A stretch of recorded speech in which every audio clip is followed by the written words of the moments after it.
Et pour commencer, je vous propose d'écouter Marine Le Pen et on en parle juste après. Il veut ce que veut toute la gauche française et européenne, c'est-à-dire refaire des juifs des parias. Voilà, et accessoirement peut-être un jour les faire partir, parce qu'ils commencent à avoir tellement peur en Europe et en France que pour certains ils se disent qu'ils n'ont pas d'avenir dans notre pays, et c'est dramatique, parce que notre pays est le leur, c'est leur pays. Donc on est en train de pousser des Français, en réalité, au départ. On laisse se multiplier des propos, des actions qui puisent leur source dans un antisémitisme d'une violence inouïe. Merav Grigor, je commence avec vous. Est-ce que, selon vous, il faut exclure le Parti socialiste du fameux arc républicain après les publications très douteuses d'Olivier Faure ?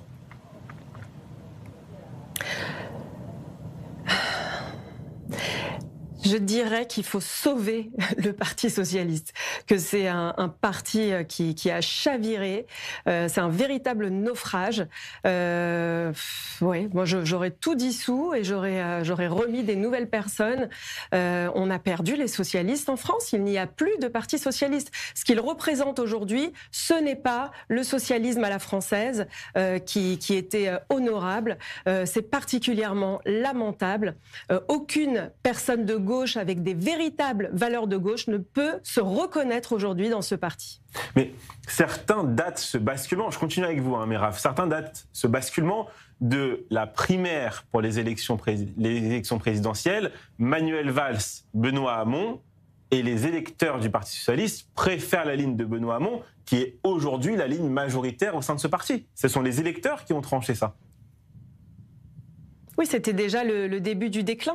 On est bien d'accord. Et c'est bien tout ceci qu'il faut renverser, oui, les électeurs et puis ce qu'on leur a proposé comme alternative. Bon, vous savez bien, hein, c'est des petits jeux, c'est des arrangements entre amis, et ces arrangements-là, au final, c'est le Parti socialiste qui en a fait les frais et qui a perdu aujourd'hui. Myriam, il faut rappeler aussi à nos téléspectateurs que le PS a fait alliance avec LFI malgré toutes les casseroles de ce parti, la France Insoumise, post-7 octobre. Ben oui, non seulement ils ont fait alliance, mais souvenez-vous, c'était le fameux front républicain des législatives qui leur a permis à tous de récupérer leur siège à l'Assemblée nationale. Non mais c'est juste grotesque. Moi, je vous dis, le Parti socialiste, on l'a même perdu bien avant le 7 octobre. On l'a aussi perdu pendant la crise sanitaire où, évidemment, ils montaient les vaccinés contre les non-vaccinés. C'est le parti du chaos. Et en fait, on se rend compte que ce Parti socialiste qui se vante d'avoir des valeurs humaines n'est juste que l'agitateur de la colère des gens. Alors pourquoi Olivier Faure a fait cette déclaration? Parce qu'il veut chasser sur le terrain des LFI. C'est d'ailleurs ridicule parce qu'il veut mettre ça le 22 septembre, une journée. Pourquoi faire? Deuxièmement, des maires socialistes sont contre, ont même dit que c'était une idée complètement pourrie. De plus, légalement, il n'y a rien qui interdit aux mairies, en tout cas, de mettre ce drapeau palestinien comme ils mettent le torchon européen en fond de leur mairie. Mais finalement, normalement, le service public est censé assurer la neutralité. Donc on voit bien que là, Olivier Faure, qui n'a pas réussi à devenir Premier ministre, pourtant il a fait de gros appels de pied à Emmanuel Macron et il est dégoûté que ça soit Monsieur Lecornu qui soit nommé, fait là des appels de pied pour prendre de l'électorat à LFI. D'ailleurs, il a été soutenu par Mélenchon. Alors, on va peut-être avoir une nouvelle alliance pour des législatives anticipées. Puis de l'autre côté, vous avez Madame Le Pen qui se sert également, qui se fait la grande défenseuse des Juifs en France. Faut pas se fier du tout à eux. Faut pas se leurrer. Ces deux partis sont des partis du système. Leur but ce ne sont que des fins. Les propos qu'ils tiennent, sont là uniquement à des fins électoralistes et que ni l'un ni l'autre ne veut la paix entre les peuples, entre les religions, entre les Français. Ce qu'ils veulent, comme le système entier, c'est le chaos. Chaim, Marine Le Pen, qui défend la communauté juive face aux attaques de la gauche. Si je vous avais dit ça, je sais pas moi, en 1981, mais vous me dites, Raphaël, vous êtes un fou. Je vais dire une phrase qui est très difficile pour moi de la dire, puisque je viens d'une famille qui a été victime de la Shoah. Je me rappelle encore Jean-Marie Le Pen, ce qu'il disait, etc. et tout. Mais là, je voudrais dire, même si c'est intéressé, je pense que c'est intéressé, je voudrais dire bravo à Marine Le Pen d'avoir été capable de dire ce genre de phrase. Maintenant, d'un autre côté, je me fais pas des leurres. Deux secondes, je vais vous dire une chose. Je me fais pas de leurres. Je sais qu'on utilise. L'histoire se répète. Je vais vous donner, c'est exactement la même chose qui s'est passée avec Pépin le Bref à l'époque des califes, à l'époque de Haroun al-Rachid, etc. Les Juifs étaient au centre à Narbonne. Est-ce qu'ils vont être d'un côté ou est-ce qu'ils vont pas être de l'autre? On utilise la communauté juive pour des fins politiques sur le côté. Et c'est pas là-dessus que je voudrais débattre. Moi, ce que je voudrais tirer la sonnette d'alarme. Ça veut dire que quoi qu'il en soit, la communauté juive en France, elle a perdu. Elle a perdu, que ce soit du côté de la droite ou que ce soit du côté de la gauche. Mais quoi qu'il en soit, on l'utilise. Et aujourd'hui, la situation des Juifs de France, elle est catastrophique. Et c'est là-dessus qu'on devrait se pencher. Mirav, je vous entends réagir, allez-y. Oui, on ne dit pas bravo une fois qu'on a admis en postulat de départ que c'est de l'instrumentalisation. C'est de bonne guerre, bravo dans sa stratégie de guerre politique et de séduction de l'électorat. C'était surtout un moyen d'être entendu parce qu'on en a marre de l'entendre, on connaît son refrain et ses chansons habituelles. Ça aura aucun autre écho que la possibilité d'occuper le terrain médiatique. Et c'est pas l'électorat juif qui fera gagner l'extrême droite. Malheureusement, ce qu'on entend aujourd'hui en France sur le terrain, c'est beaucoup de gens. Alors parce que bien entendu, quand on se retrouve juif aujourd'hui en France, on a des Français non juifs qui se confient à nous et qui nous disent à quel point ils se retrouvent contraints aujourd'hui de voter extrême droite. Et nous, juifs français juifs, on est en train de leur expliquer qu'il faut pas faire le jeu des extrêmes. Mais c'est bien les citoyens français non juifs qui vont voter massivement extrême droite. Et je pense pas que ce soit nous, la communauté juive française, qui allons perdre. C'est la France qui va perdre. Vous avez déjà perdu, Mirav. La communauté juive, je m'excuse. Je voudrais juste répondre 2 secondes. La communauté juive, elle a déjà perdu. Dans les rues de Paris, il n'y a pas un mur où il n'y a pas marqué salle juive. Alors, je suis désolée de dire, mais je pense qu'on s'éloigne un petit peu du fond. Le fond du débat, c'est l'antisémitisme. Et moi, je pense que pour la France, ça vaudrait mieux voir une France indignée qu'une France insoumise. C'est-à-dire de voir l'indignation générale, qu'elle soit de droite, de centre ou de gauche. Un pays qui se veut un pays sain doit lutter contre l'antisémitisme. Et donc, il faudrait voir tous les politiques, que ce soit Marine Le Pen ou que ce soit qui que ce soit. Évidemment, certains à but politique, ça, on le sait très très bien. Mais l'indignation contre ce qui se passe actuellement, cette montée terrifiante de l'antisémitisme depuis le 7 octobre, moi j'aimerais voir une France indignée. Mais par rapport à ce que disait Marine Le Pen... Alors merci Marilyn. Est-ce que je peux me permettre d'intervenir sur ce point-là, Raphaël, si vous voulez bien. Je voudrais juste relancer Marilyn, une seconde. Oui. Qu'est-ce qu'a gagné, parce que c'est le discours qu'on a entendu ici en plateau, qu'est-ce qu'a gagné Marine Le Pen électoralement avec ce que pèse démographiquement la communauté juive de France, de prendre ce type de position? Je pense que tout simplement, elle veut se montrer qu'elle n'est pas son père. Tout simplement, c'est surtout ça. C'est de dire voilà, je suis différente. Donc c'est un peu un lavage. Et c'est ce qui s'est passé quand on a rencontré Bardella. Moi, j'étais à la rencontre avec Netanyahou, Bardella à Jérusalem. C'était un discours très, je veux dire, politico-politique, bien lavé, mais on sentait pas du coup, il y avait doute vraiment sur la sincérité. Donc moi, ce que je dis, c'est prudence. Regardons ce qui se passe. Vous êtes tous plutôt d'accord en plateau sur ça. En tout cas, en tant que Français, moi, en tant qu'Israélienne, je parle qu'en tant qu'Israélienne, là, je suis très inquiète pour les Français de confession juive qui vivent encore en France. Mais d'un autre côté, je pense qu'il faut lutter contre l'antisémitisme et pas de dire, alors que je suis très sioniste, j'aimerais dire à tout le monde, venez en Israël, et vraiment, je le dis, venez en Israël, la maison est ouverte, vraiment. Hein. Mais d'un autre côté, je pense qu'il ne faut pas renoncer à la lutte de l'antisémitisme. C'est deux choses en même temps. Le mot de la fin pour vous, s'il vous plaît. J'ai beaucoup apprécié la formule d'indigné utilisée par Marilyn.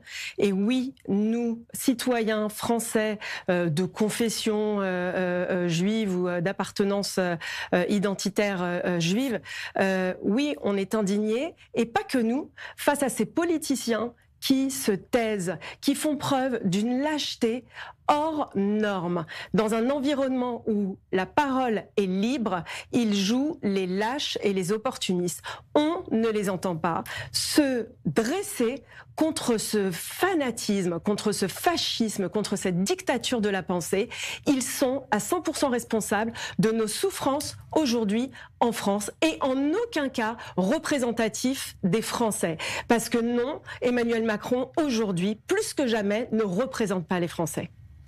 Oh bah, dis On donc. va prendre tout de suite la direction. Ce soir, je suis gâtée. Allez-y, Myriam.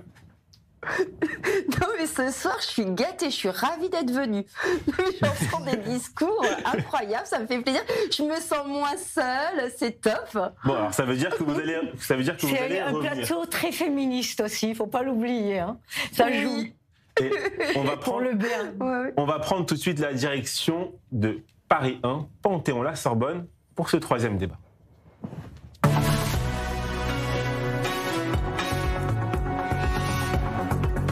Et pour en parler, on accueille tout de suite Rubens Strachan de l'Uni. Bonsoir. Bonsoir Rubens. Bonsoir.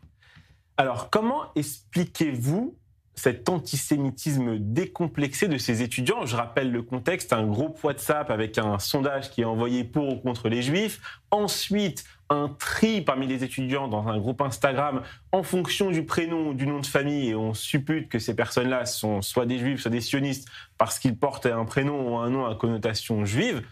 Comment vous expliquez cette dérive? Alors merci déjà d'avoir rappelé les faits. Alors comment on explique cette dérive? En fait, c'est très simple. C'est fortement lié au militantisme d'extrême gauche dans les universités, qui en fait installe un climat qui favorise l'antisémitisme. Donc, je vais détailler un petit peu plus. Ces mouvements d'extrême gauche qui font toujours des blocages pro-palestiniens, qui font toujours des appels à manifester contre Israël, contre ce qui se passe en fait dans la bande de Gaza actuellement. Et bien en fait, si vous voulez, ils ont tendance à être très complaisants envers le Hamas, à relayer le discours de propagande, à relayer leur propagande. Et en fait, si vous voulez, dans les groupes de promo, ça instaure un climat particulier où on peut effectivement voir ce genre de messages. On peut voir effectivement ce genre de message. Si vous voulez, aujourd'hui, donc les universités, elles réagissent assez peu. Donc là, c'est assez exceptionnel que Panthéon-Sorbonne fasse un communiqué pour dénoncer et soutenir les étudiants qui ont été victimes de cet antisémitisme avec ce fameux sondage que vous avez évoqué pour ou contre les juifs.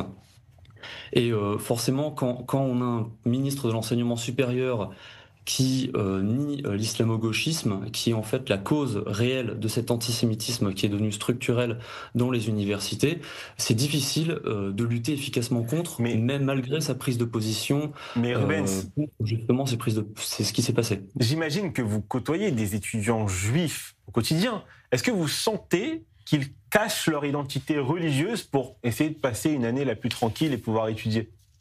Ah bien sûr, ils ont hélas maintenant tout intérêt à se faire discret pour ne pas être ostracisés, pour ne pas subir un isolement social, parce qu'aujourd'hui les positions pro-Hamas relayées par les associations d'extrême gauche sont en fait presque majoritaires dans les universités, et donc c'est obligé de se faire discret pour ne pas être victime de discrimination, justement, ne pas être isolé, ne pas être exclu des groupes. Parce qu'aujourd'hui, c'est devenu monnaie courante depuis le 7 octobre. Mais j'ai moi-même étudié à Paris 10, à Nanterre. C'est une faculté qui est connue pour le militantisme très à gauche de ses étudiants. Et lorsque je me suis inscrit à Nanterre, je me souviens avoir vu un immense drapeau palestinien qui était affiché à l'entrée d'un bâtiment avec... pour annoncer une conférence qui datait de 10 ans avant mon inscription. Ça veut dire qu'il était là depuis des années, ce drapeau. Mais il y avait du militantisme pro-palestinien, il y avait des appels au boycott d'Israël, mais là, on franchit encore un cap.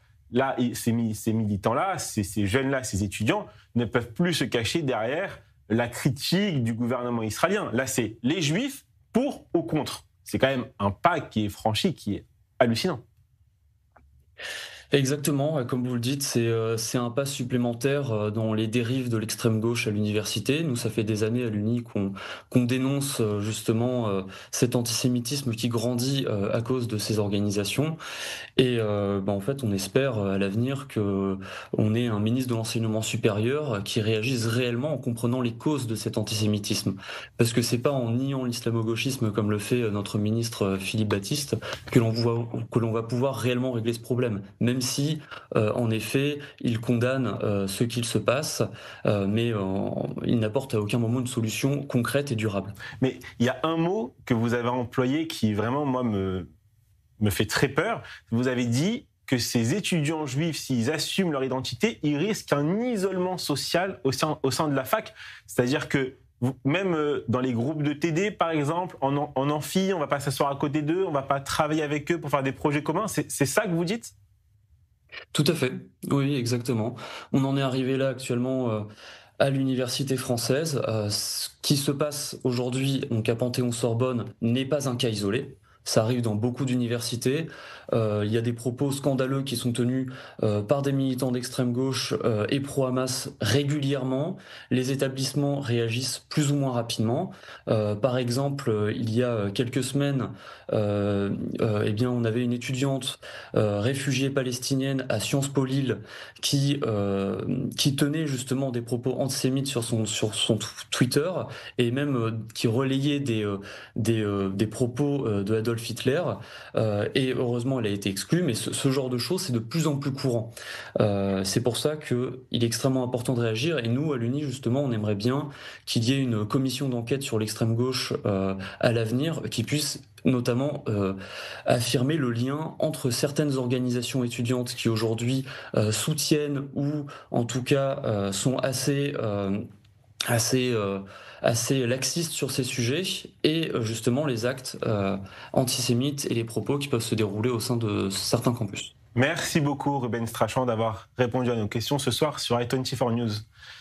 Vous avez entendu ce témoignage. Oui. L'isolement social pour les étudiants juifs s'ils assument leur identité. Moi je suis professeur d'université, et évidemment ce que je trouve terrifiant quand je vois tout ce qui se passe en France, et pas qu'en France, dans plusieurs universités dans le monde, c'est que le temple du savoir, l'université c'est le temple du savoir, le temple de l'esprit critique.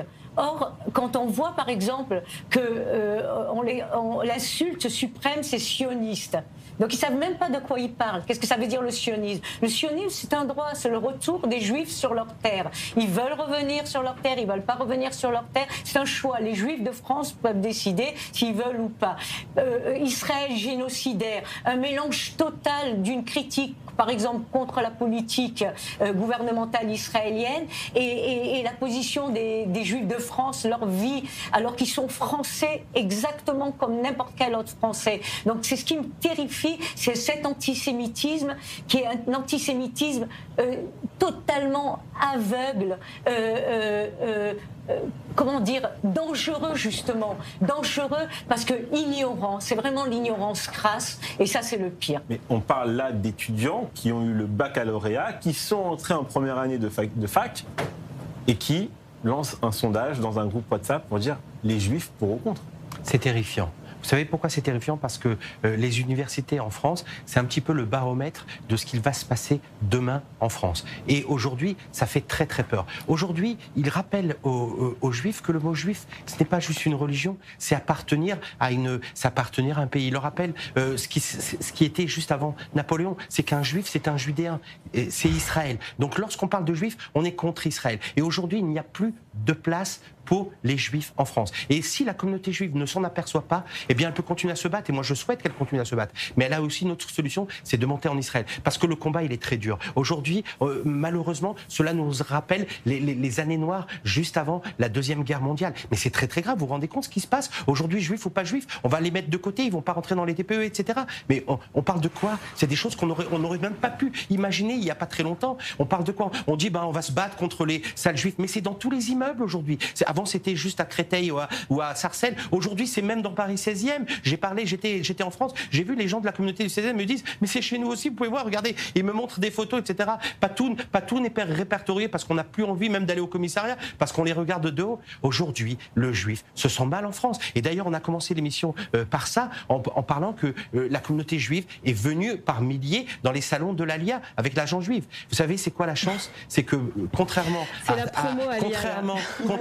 mais j'ai pas honte de faire de la promotion pour l'Alia, je vous le dis tout simplement. Et je le fais. J'ai créé un groupe qui s'appelle FFA pour l'Alia. Et je continuerai à le faire. Je vais vous dire pourquoi. Et je vais vous dire pourquoi je suis volontaire là-dedans. Parce que pour moi, je me tourne vers les juifs de France en leur disant n'ayez pas peur parce que vous avez votre place parmi nous en Israël.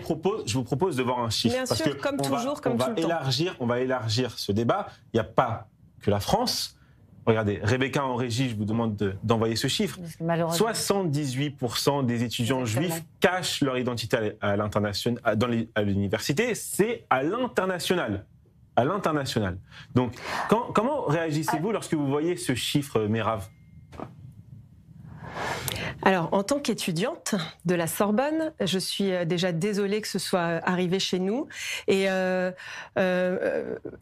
étant également professeure dans différentes écoles, j'entends beaucoup d'étudiants juifs, français, me dire aujourd'hui, on choisit des filières en fonction de la sérénité éventuelle du lieu où on va faire nos études. On peut plus exprimer ses passions, ses envies, ses projets de vie. On cherche des études dans une école de commerce, dans une fac, dans des universités, donc de telle et telle matière, en fonction du climat social. L'isolement des étudiants juifs, il est déjà là.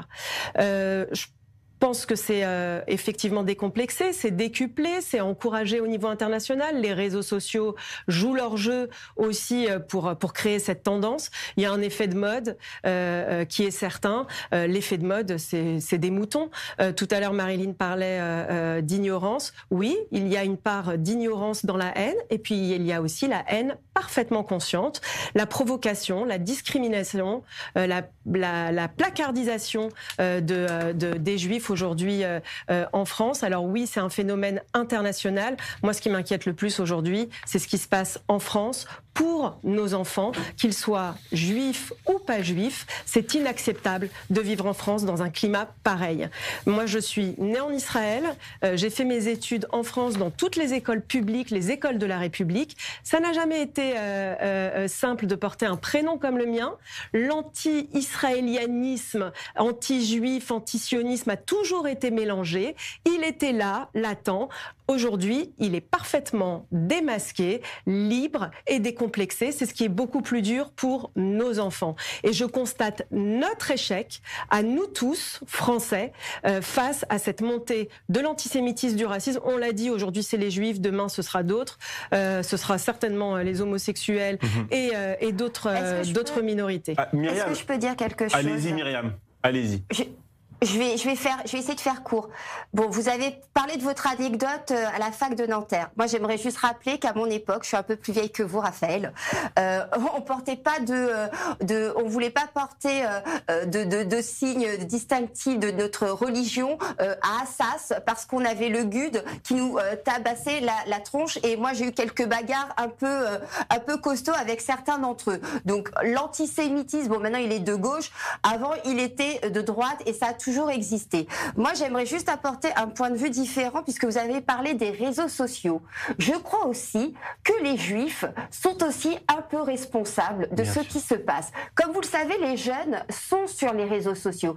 Et comme nous avons des ONG comme la LICRA, comme le CRIF, qui participent au mouvement de censure d'Emmanuel Macron, je vous donne pour référence les dossiers, les X-Files, les dossiers de X, ça n'a rien à voir avec la série, où on apprend que Emmanuel Macron a utilisé ses associations ou ses ONG pour censurer les opposants politiques et non pas pour diffuser les valeurs de la République. Excusez-moi, mais quand on apprend ça, eh bien, on se dit que le complot juif a encore de nombreuses années devant lui à vivre. Et je crois que ces associations, que ça soit la LICRA, le CRIF dont moi-même j'ai été victime, j'ai la LICRA qui a voulu porter plainte contre moi suite à une émission. D'accord, mais je veux dire, ils ont une responsabilité. Oui, ils ont la responsabilité d'avoir des noms juifs et d'être juifs. d'Emmanuel Bravo Macron. Myriam. Ils ont une responsabilité dans ce qui se passe. Non, c'est pas honteux, c'est juste la vérité. Je vous invite juste un peu à vous renseigner. Les juifs ne sont pas responsables de l'antisémitisme.